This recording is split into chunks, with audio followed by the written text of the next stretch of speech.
आज वो ऐतिहासिक दिन है जब न केवल नए संसद भवन में प्रवेश हुआ है, बल्कि आज महिलाओं को आरक्षण देने की जो लंबे समय से मांग चली आ रही थी, उस पर भी एक बड़ा कदम सरकार ने अपनी ओर से उठाया है। आज सरकार की ओर से महिला आरक्षण बिल लोकसभा में पेश किया गया है और पीएम मोदी ने स्पष्ट कर दिया है कि सरकार का संकल्प है कि इस बिल को पारित कराना है। लेकिन इस बिल को लेकर कई सवाल भी उठ रहे हैं। ये कहा जा रहा है कि आखिर ये बिल लागू कैसे होगा, किस तरह से 33% आरक्षण महिलाओं को दिया जाएगा। हमारे साथ मुकेश कौशिक जी हैं, वरिष्ठ पत्रकार। मुकेश जी, ये जो बात सबसे पहले उठ रही है, 2-3 बातें स्पष्ट करना जरूरी है कि पहली बात तो ये कि जब ये प्रावधान किया जा रहा है कि 33% आरक्षण होगा, तो इसमें अनुसूचित जाति और जनजाति को आरक्षण दिया जाएगा, तो ये किस तरह से लागू किया जाएगा और जो अभी उन्हें आरक्षण मिल रहा है उसी में किस तरह से इसको दिया जाएगा?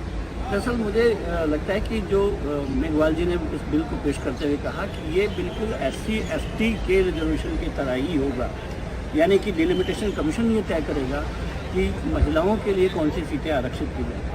दूसरे ये भी अभी स्पष्ट नहीं है कि ये 543 का 33% होगा या डिलिमिटेशन के बाद तय होने वाली सीटों में से 33% होगा।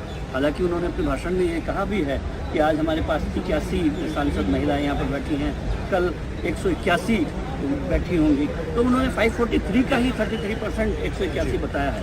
लेकिन चूँकि उन इम्प्लीमेंटेशन का जो रोड मैप है वो लंबा है, 2026 पहले जनगणना होगी, जनगणना के आधार पर डिलिमिटेशन कमीशन बैठेगा, उसकी रिपोर्ट के आधार पर सीटों की संख्या तय होगी, उसमें से 33% रिजर्वेशन महिलाओं के लिए होगा। तो ये जो एक बात कही जा रही है कि SC/ST के लिए आरक्षण होगा, तो जो इसमें प्रक्रिया है, हम जानते हैं अभी भी आरक्षण है, 22% आरक्षण दिया गया है, तो इन सीटों पर रोटेशन किस तरह से था, उसका फार्मूला क्या है? देखिए, ये भी रोटेशन के हिसाब से होता है, हर 10 साल बाद में रोटेट कर जाती है। मुझे लगता है कि जब महिला आरक्षण होगा तो वो सीटें भी रोटेट करेंगी, क्योंकि ये तर्कसंगत नहीं लगता है कि कोई सीट सदा के लिए महिलाओं के लिए हो जाए। तो उसमें कई पुरुष आकांक्षी होते हैं जो अपनी बारी का इंतज़ार करेंगे। तो ऐसे ही जैसे कि जनरल सीट SC/ST में चेंज होती है, उसी तरह से ये सीटें भी चेंज हुआ करेंगी।